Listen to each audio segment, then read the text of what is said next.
one fucking go, man. Knock, knock. Who's there? Connecting rod. Here.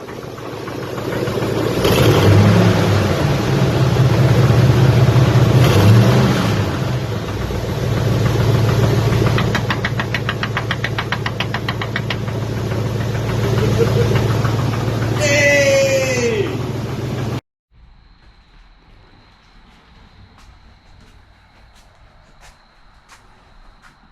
Yeah, so it's what? October 2020, we're putting this engine in the Cutlass, and we should have it fired up and running in about a week. Not. Oh wait, it's 2021. I was gonna say that. Good. Yay, we're pulling the motor back out of the car. I wonder why. Let me guess. Stay tuned and find out. Hey everybody, how you doing?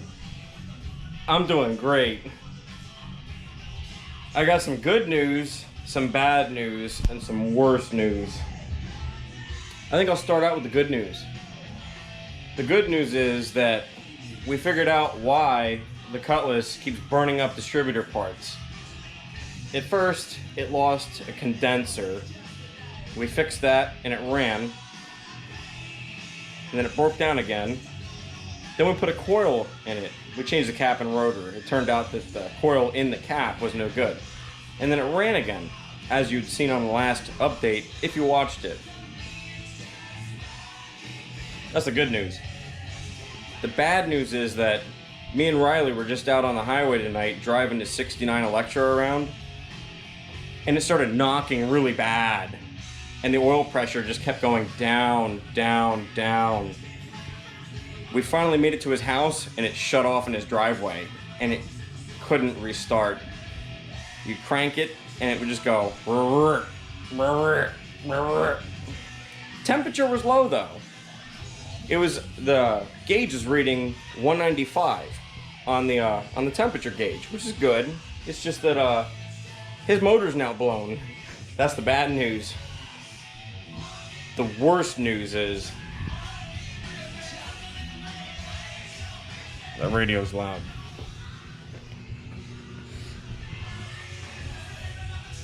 The worst news is 2 nights ago, when we got that car running that you saw on YouTube, said it's no longer a no start problem.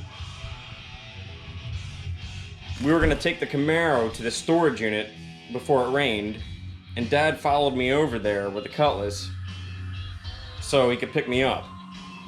Halfway to the storage unit, halfway through our journey, about 4 miles in, Dad calls me on the phone and says, "We gotta pull over. I'm getting some weird knocking noise out of the engine."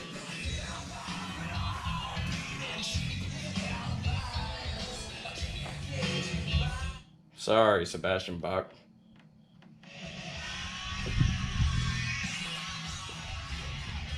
So Dad calls me on the phone while I'm driving in, behind him in the Camaro. He says, or no, I was in front of him, I'm sorry. He says, "I pull over, we got some weird kind of knocking noise coming from the car." Pulled over, I walked up to the Cutlass and I'm like, "Shut it off, shut it off." It's going, right now, this car is open header. It's got long tube headers on it and nothing else. I could hear this knocking noise louder than the exhaust. So we're 4 miles out.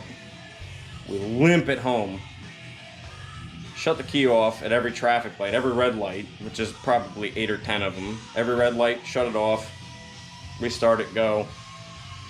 We dug into it today. I said, I don't know, maybe the flywheel might be bad. Maybe it's cracked, because I've had cracked flywheels before that knock really violently. Looked at the flywheel, not cracked. Look at a few other things, everything checks out good. At first, we thought it was a bad rocker, or like a rocker was loosened up, because it was clacking. It was a clack at first. So,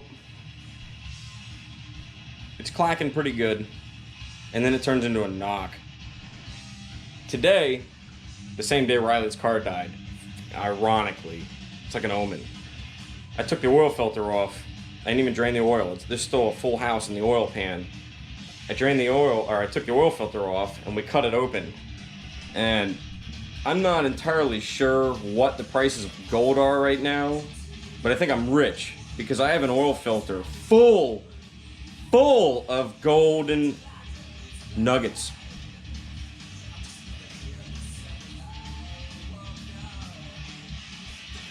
Let me show you what I'm talking about. I dug 2 nuggets out of the oil filter with a pick, and I put them on my phone screen for you. That's a phone.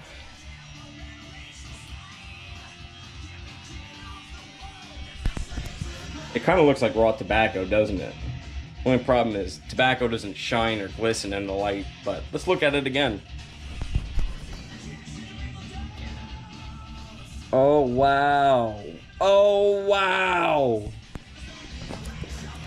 There's a littered all throughout the oil filter. So not only is this pig dead, Riley blew his shit up again. Riley blew his shit up tonight as well. It's like an omen. It really is. He's been driving that car for over a year. Yeah, it's a clapped out old Buick engine, but it's just funny to me that, you know, knock knock, who's there? Rod bearing. 2 nights later, knock knock, who's there? Y'all know how the joke goes. So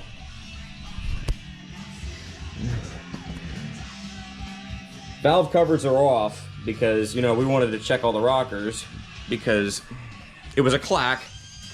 It was a clack slash knock. But you gotta start with the easy shit first.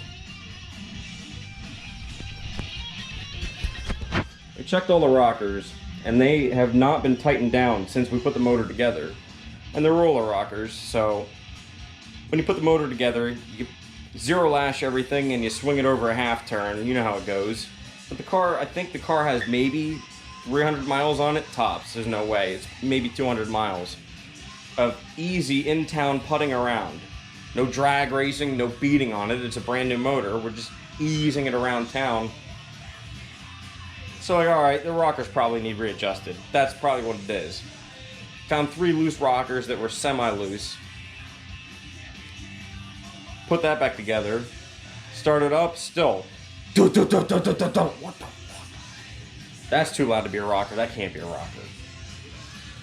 And here we are today. Pull the oil filter off. So, I'm having a great time. At this point, to me, it's just comical. So, I'm sorry. Last video I gave you guys, I said maybe I'll put the GoPro action suction cup on the car and we'll drive around and have a good time. I lied. That ain't happening. I didn't put the bottom of this engine together. My machine shop did. Now, who knows what went wrong? Anything could have happened. Things like this happen. I'm not the first car in history. My machine shop put the bottom end together, I put the top end together.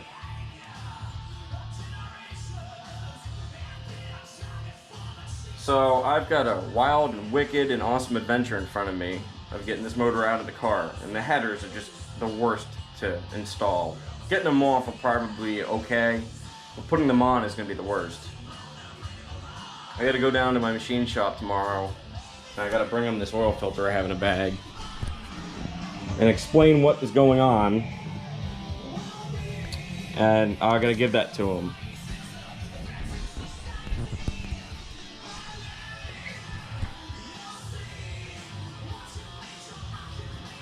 Forgive me, I'm out of thoughts at this point. It's been one hell of a ride.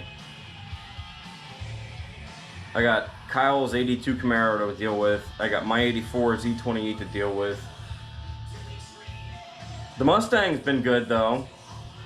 My junky Ford product is not giving me a problem since I've owned it. But in that car's defense, I picked the Mustang apart in a good way. It's a Lincoln Town car with 2 doors and a 5-speed.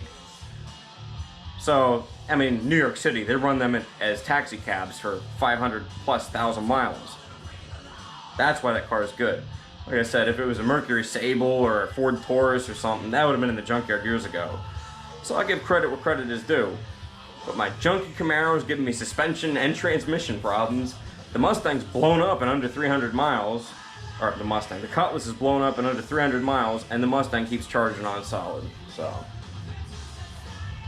I need to update everybody as to what's going on, because I don't know how long this is going to take me to get this car apart, fixed, repaired, and put back together. So it's not good. It's really not good.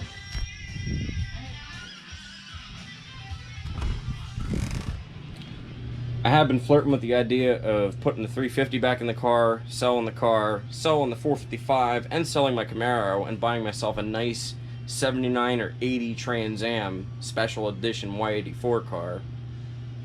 I really want a nice Trans Am. But I'm not going to do that. I can't. I've owned the Cutlass since I was in high school. I've had it since I was 18. I've made that car what it is now. It was a junk car when I bought it, so. Anywho, I just figured everybody out there on YouTube, I've got quite a few frequent subscribers. I've got, what, Joe W. I've got Eric, Jed, too many to list. I've got too many people out there that have been watching this car since the beginning and want to know what's going on. Well, that's what's going on. And I'm at a loss of words. And I'll get it done. I'm gonna get it done. I'll get it back together. I'm not giving up on it, even though I want to.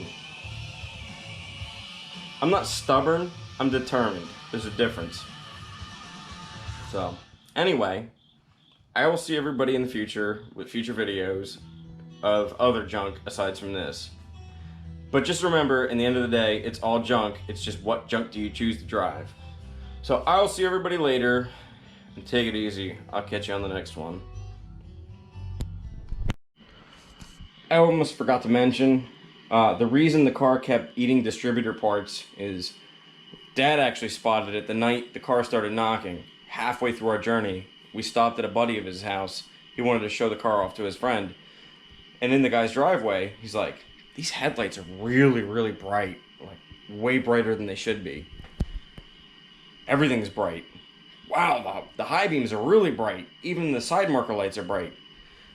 So when we got the car home, before we even looked at what was going on with the knocking noise, Dad checked how many volts the car is putting out. It's putting out 17 volts out of the regulator. It's overcharging the system by a lot. And that's probably what's burning out chips, like the little condenser chip that was in there, and then the coil. So if we didn't figure that out, the car would just keep eating distributor parts. I'm telling you what, he's 61 years old. He's old, but he's still going strong. I never would have caught that in a million years. I never would have even realized that the headlights were brighter than they should have been. And he picked that out just by driving the car for 10 minutes. So that is figured out with the electrical system. It's charging at 17 volts, it's overcharging everything, and it's burning things up in the distributor. Either we're not going to try turning the regulator down because it's never been turned up that high. For whatever reason, it's there now. But I have, I think, 2 or 3 spares in the storage unit. They're OEM units off of parts cars we had back in the day. So none of that, none of that remake, rebrand shit. We're going to use OEM parts for the regulator. And that should stop leaving me on the side of the road with no spark. But why do I keep doing this to myself? I should have just left the 350 in the car. Let me know what you guys think down in the comments. I'm just twisted.